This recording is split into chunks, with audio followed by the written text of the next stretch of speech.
हम अक्सर कहते हैं बेटियां विदा होती हैं, पर सच ये है कि आज के दौर में बेटे भी विदा होते हैं। वे भी घर छोड़ते हैं, अपने सपनों और जिम्मेदारियों के बीच खुद को कई बार पीछे छोड़ देते हैं और इसी सोच को खूबसूरती से शब्दों में पिरो रही हैं निधि कौशिक। अपने विचारों के साथ बेटे भी विदा होते हैं।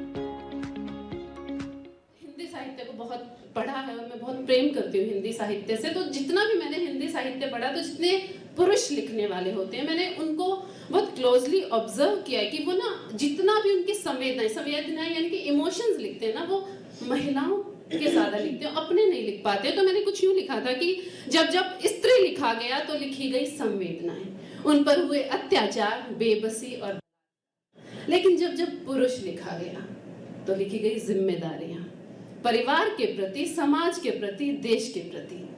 मुझे ऐसा लगता है कि उसे लिखा गया सिर्फ एक स्त्री का पिता, पुत्र या पति।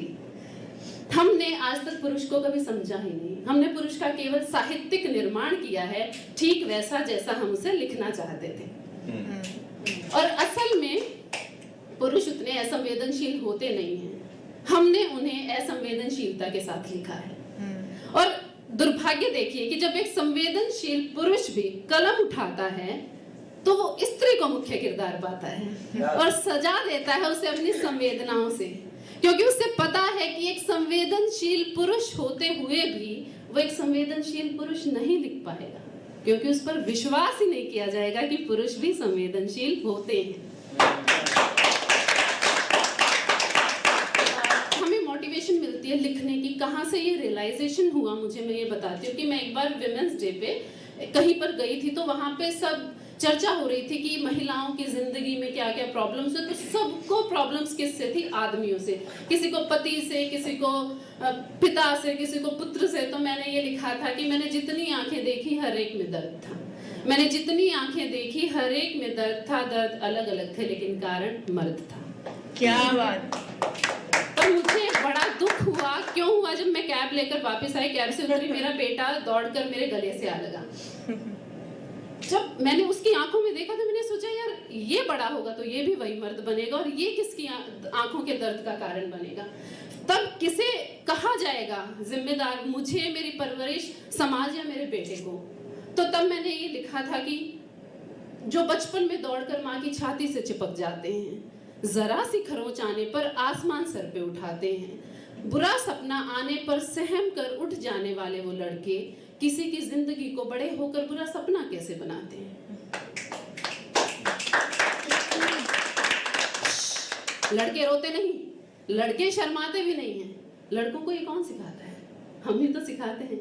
और फिर शिकायत भी हमें ही रहती है जब वो पत्थर दिल हो जाते हैं।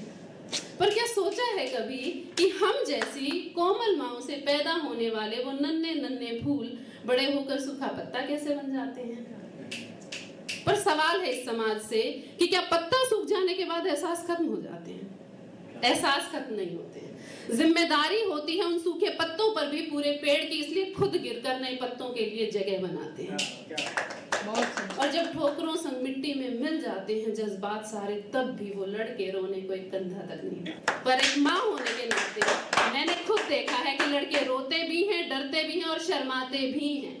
लेकिन कहीं ना कहीं हम वो माएँ हैं जो उन्हें उनकी संवेदनाएं छिपाना सिखाते हैं, क्योंकि हमें लगता है कि इस समाज के कांटों का सामना कैसे करेगा ये नन्हा सा फूल, और हम उन्हें जबरदस्ती जिम्मेदारियों की बेड़ियों में उलझाते हैं।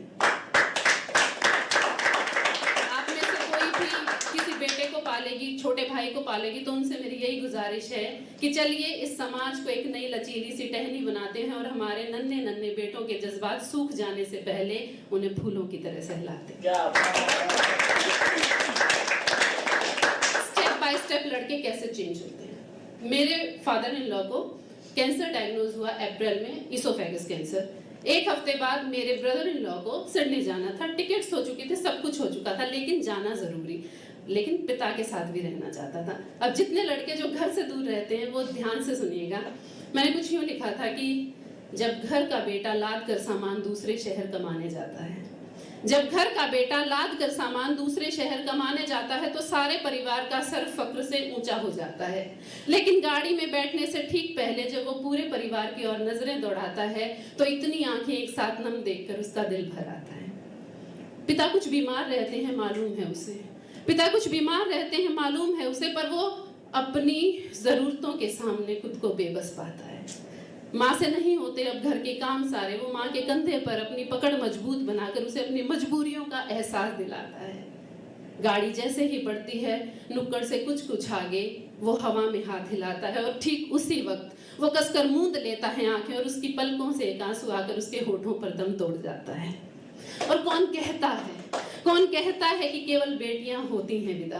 बेटों को भी तो एक ही दहलीज से नम आंखों के साथ न जाने कितनी बार विदा किया जाता है। तीसरी चीज, जब वो बाप बन जाते हैं, अब बाप की दुविधा देखिए। मेरे बेटे को मैं छोड़कर 10 मिनट्स के लिए मार्केट गई। मैंने उसको बोला बेटा अंदर से लॉक कर लेना। उसका सैटरडे की छुट्टी थी, वो दिन भर जाग रहा था तो उस दिन सोया नहीं था। मुझे लगता था कि 10 मिनट और जाग लेगा। मैं वापस आई, मैंने रिंग की, नहीं उठा, गेट भी नहीं खुला। आधा घंटा मुझे लगा कि सो गया बच्चा, आधे घंटे बाद खोल देगा, लेकिन मेरे हस्बैंड वापस आ गए तब। और उन्होंने इतनी हड़बड़ाहट दिखाई कि पता नहीं क्या कर लिया होगा, ये कर लिया होगा। मैंने कहा कुछ नहीं किया, सो रहा है। मैं माँ हूँ, मैं कह रही हूँ सो रहा है। वो कहते नहीं। मेरे हस्बैंड जब 4-5 साल के थे वो 3rd फ्लोर से नीचे गिर गए थे, तो उनको हाइट से बहुत डर लगता है। हम 1st फ्लोर पे रहते हैं, वो आज तक बालकनी में खड़े नहीं होते। लेकिन उस दिन मैंने लाइन लिखी थी कि अक्सर ना हम सबसे बड़े डर से उस दिन जीत जाते हैं जब हमारी सबसे प्यारी चीज दांव पर लगी होती है। वो 2nd फ्लोर पर गए और वहां से 1st फ्लोर की बालकनी में कूदे। बालकनी का दरवाजा तोड़ा, अंदर बेटा सो रहा था टीवी चला के।